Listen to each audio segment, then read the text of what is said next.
Olá pessoal, você está gostando do nosso canal?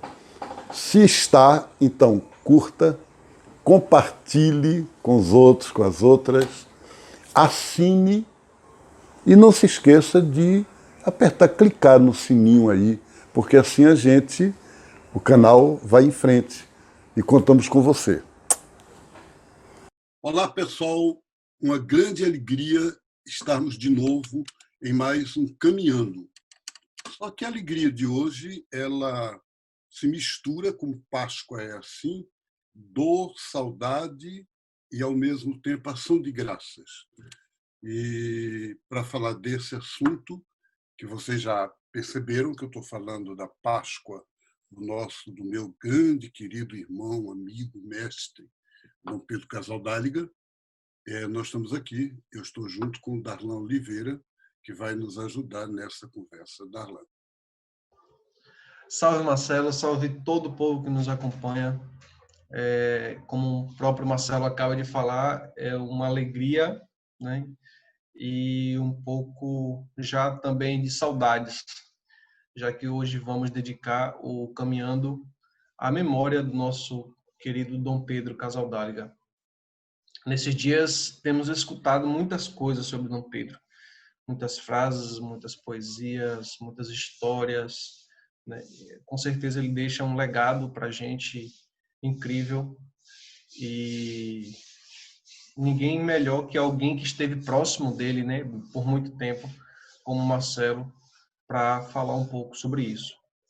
E aí, Marcelo, eu queria que você partilhasse conosco qual a importância de Dom Pedro I na sua caminhada e na caminhada da Igreja do Brasil.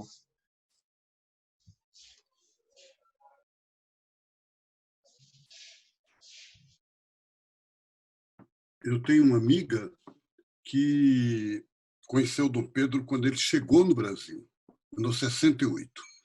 E essa amiga não é uma pessoa de igreja, é uma professora que ensinou português ao Dom Pedro, que Pedro só sabia falar espanhol e aprendeu português aqui.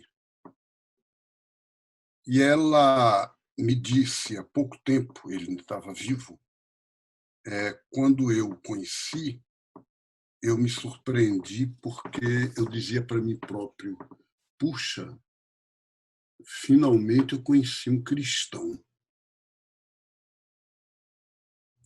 E essa surpresa dela, finalmente eu conheci um cristão, é estranha numa sociedade em que todo mundo se diz cristão, em que você tem crucifixo em tudo que é de casa, pessoas que andam falando de Deus, as pessoas dizem se Deus quiser em todo canto, televisão, rádios, tudo é Deus, Deus, Deus. E Jesus, Jesus, Jesus, né? Até zona de prostituição se dá um nome, Nossa Senhora tal, Santa tal, Santo aquele, né? Comércio, banco, tudo. E aí você conhecer alguém que diz: esse é um cristão. O que significa isso? Alguém que foi até a medula, até a essência do Evangelho. E o Pedro, como todos nós, tinha seus defeitos, eu convivi com ele de perto, tinha suas limitações, mas o que eu posso dizer sobre o Pedro ele fez permanentemente, o tempo todo, essa luta com ele próprio para viver o Evangelho em toda a sua radicalidade. Parece que ele não tinha outra obsessão, era para ele uma obsessão, viver o Evangelho a cada instante, a cada segundo da vida. E ele descobriu que ele vivia isso, Darlan, na comunhão com os pequenos. Então, eu não imagino até hoje um bispo que, quando aceitou ser bispo a contragosto, ele não queria, ele foi quase forçado a ser bispo. Foi Dom Tomás Balduino, meu querido grande amigo, que está no céu também, que convenceu Pedro a aceitar a carta do núncio. E quando ele aceitou, que ele foi para aquela cerimônia, nada de mitra, nada de báculo, nada de nenhuma roupa diferente, nenhuma. Ele foi com uma túnica branca. Ele recebeu como mitra um chapéu de palha, de lavrador. E quando o bispo perguntou qual é a sua proposta de pastor para esta igreja, ele disse entrar na luta dos lavradores, me inserir na caminhada do povo pobre e ajudá-los a se libertar. Em 1971, gente, um bispo tem essa limpidez, essa coragem, essa força, e viveu isso a vida inteira, até morrer. Ainda no leito de morte, ele mandou colocar o nome dele na lista desses 154 bispos que assinaram a carta contra o governo atual brasileiro. A semana passada. Eles não fizeram isso em nome dele, sem ele saber, não. Ele mandou. Eles coloquem meu nome.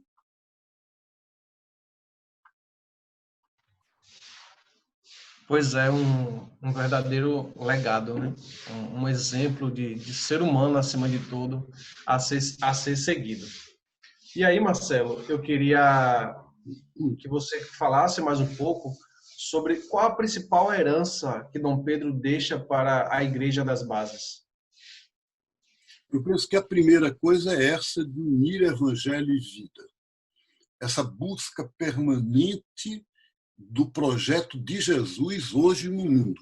Acho que essa herança ela é o fundamental. Agora, o como viver isso, o Pedro propôs o que ele chamava de espiritualidade do martírio, quer dizer, do testemunho. Tem muita gente que pergunta como é que eu convenço, como é que eu vou trazer para cá, como é que eu vou ensinar. O Pedro não estava interessado em nada disso.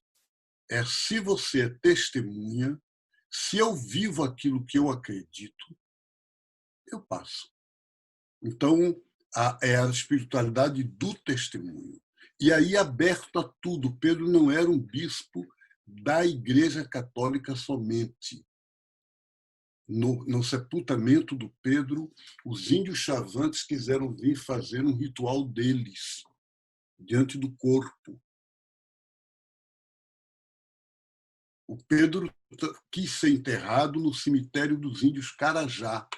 O sepultamento dele está sendo no cemitério Carajá. Ele deixou escrito: eu quero que me sepultem, porque você sabe que todo bispo é sepultado na catedral. Dom Helder Câmara está na catedral de Recife, de Olinda e Recife.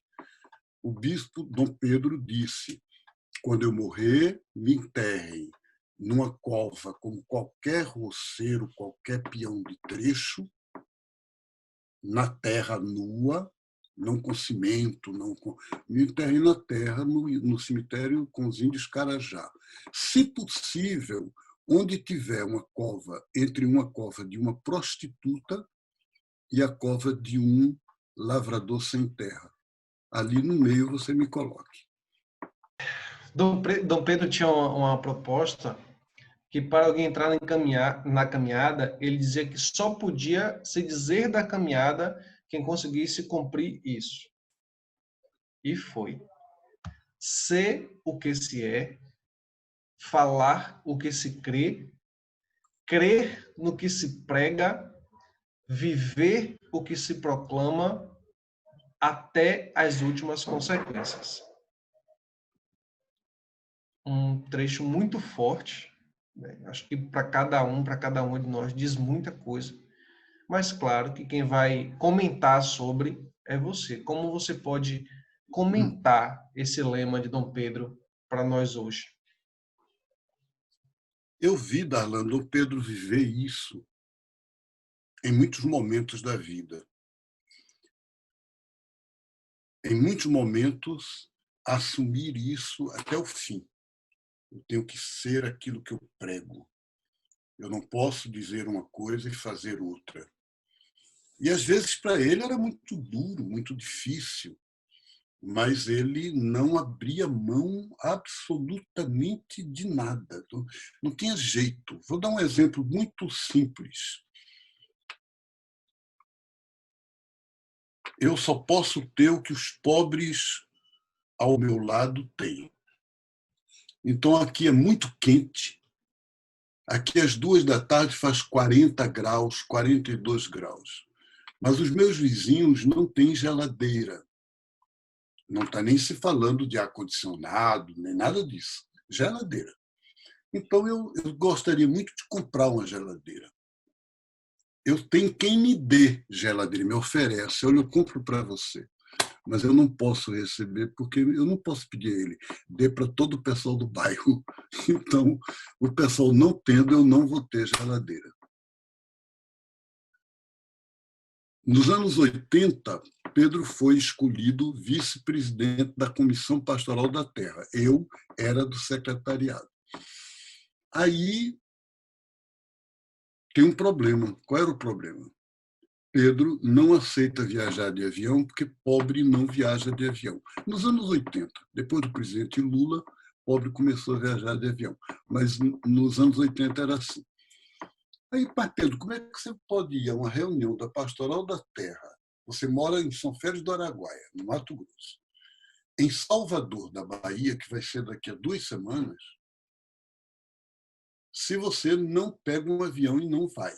E a gente paga o avião, a Pastoral da Terra paga a sua passagem. Esse pode pagar, pode não pagar, mas eu não vou, porque eu não viajo de avião, se os pobres não viajam de avião. Então, como é que vai fazer? Se eu vou de ônibus, mas você de ônibus significa que você vai pegar um ônibus de São Félix do Araguaia a Barra do Garças, outro ônibus de Barra do Garças a Goiânia, outro ônibus de Goiânia a Belo Horizonte, outro ônibus de Belo Horizonte a Salvador. Cada ônibus desse, 24 horas, 28 horas, 30 horas de viagem. Não tem problema não, eu vou. Aí o pessoal da CPT diz, mas e a gente deixa ele viajar sozinho no ônibus, ameaçado de morte, com todo mundo querendo matá-lo? E naquela região? Então, o que significa? Ele fazer isso, tinha que alguém ir com ele, de São Félix a Barra do Garças e de Barra do Garças a Goiânia ao lado dele, no ônibus. Aí chegava em Goiânia, eu, Marcelo, porque eu era o assessor religioso, assessor pastoral, recebia na rodoviária, e era eu que ia com ele de ônibus, de Goiânia a Belo Horizonte. Chegava em Belo Horizonte, o ônibus de Goiânia Expresso Real, às 8 da manhã, 7h30 da manhã, a gente meio morto, meio. Ônibus simples, aqueles que a gente chega lá, que meu pé inchado, né? Naquela época eu era novo, né? Os pés inchavam. Aí você perguntava que horas é o ônibus para Salvador? 4h30 da tarde. Aí você ficava na rodoviária de 8 da manhã às 4 horas da tarde, né? Aí eu dizia, Pedro, vamos à casa então do pessoal da sua congregação.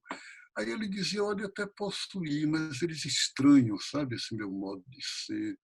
Então, e a gente, o povo aqui da rodoviária não tem mesmo para onde. Olha quanta gente ali, olha, esperando ali. Por que que ele também não pode? Aí ficava esperando, e aí pegava um ônibus e chegava em Salvador, ia para o encontro da CPT em Salvador, 2 dias depois, 1 dia e meio depois. Eu vivi isso com o Pedro diversas vezes. Foi assim que nós fomos ao primeiro assentamento, o primeiro acampamento do Movimento Sem Terra, do MST, em Ronda Alta, no Rio Grande do Sul. Ônibus de Goiânia até a cidade até Lins, de Lins a não sei onde, não sei de onde, até Passo Fundo, de Passo Fundo a Ronda Alta. Atravessava o Brasil de ônibus. Ele não cedia disso. Isso que você está falando era assim em tudo. Eu ia dar encontros lá no centro de encontros de São Félix do Araguaia e eu via Pedro à noite perguntar assim, qual é a cama aí do dormitório que eu vou dormir? Eu perguntava, mas meu Deus, no centro da diocese dele, ele não tem um quarto. Eu disse, Pedro, você não está com essa saúde toda. Por que você não se dá o direito de ter um quarto aqui no centro?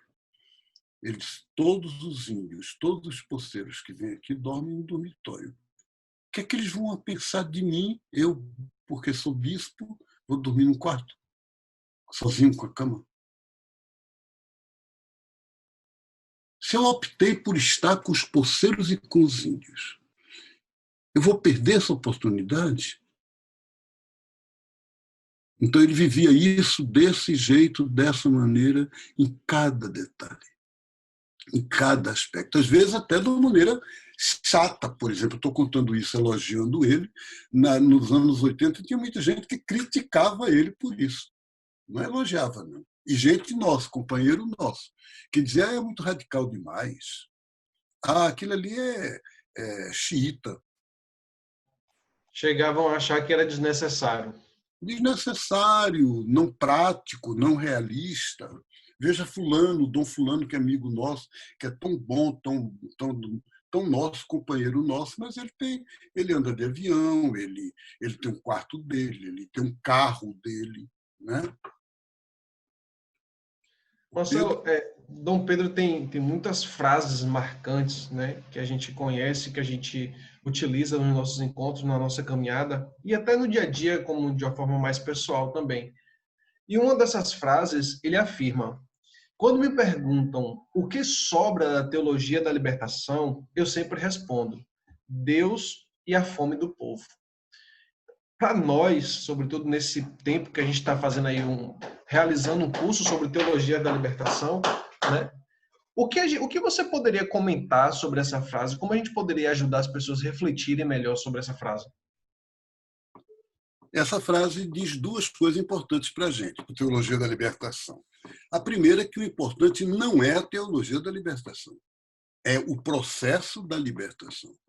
Então, o que o Pedro diz, olha, enquanto houver Deus que é amor, e enquanto houver pessoas oprimidas, tem de haver teologia da libertação, porque a reflexão sobre Deus, a relação com Deus, tem que se interessar por isso.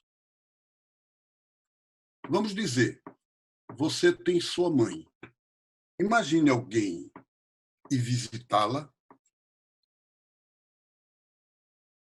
e chegar para ela e ela saber que você está passando uma dificuldade muito grande, está numa situação extremamente complicada de vida, e a pessoa dizer, eu não quero saber disso, não me interessa o que seu filho está passando ou não passando, eu quero conversar com você, eu quero lhe agradar, eu vim aqui para a gente estar junto. A sua mãe vai querer?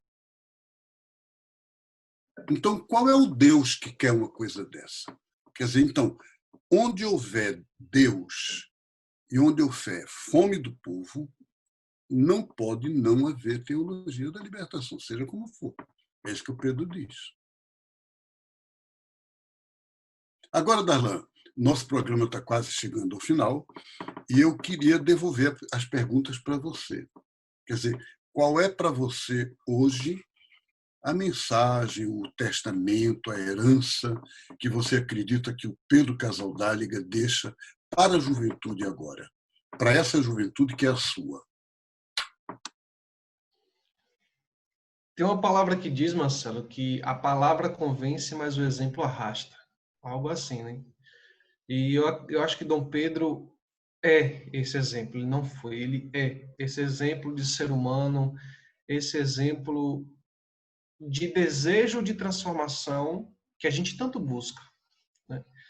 Eu ouvi falar de Dom Pedro pela primeira vez, eu estava saindo da infância, né? Eu estava entrando ali na adolescência e eu ouvia falar já com muito amor de Dom Pedro e o que era aquele exemplo vivo de ser humano acima de tudo para nós na igreja, nós das pastorais sociais, nós que buscava unificar, né? Caminhar junto a ideia da oração, a ideia de fé e vida, que a gente não pode deixar de lado essa história de política, de a sociedade, os pobres, né, a partilha. Então, todos esses exemplos, todas essas vivências, todo o legado que Dom Pedro deixa, né, a juventude, a pastoral da juventude em si, através da experiência, da vivência com o Anel de Tucum, por exemplo, já nos deixa um legado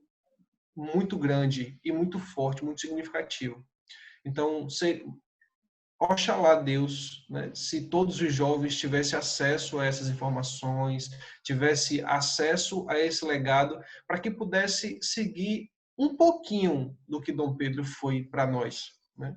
E acho que se a gente vive isso, a gente é feliz e a gente consegue levar felicidade a outras pessoas. E assim a gente encerra, beijo no coração, a gente segue caminhando. Queridos irmãos, chegamos então assim ao fim desse momento do Caminhando, e eu gostaria de concluir com a palavra, um poema do Pedro Casaldáliga, que diz assim: saber esperar, sabendo ao mesmo tempo forçar as horas daquela urgência que não permite esperar.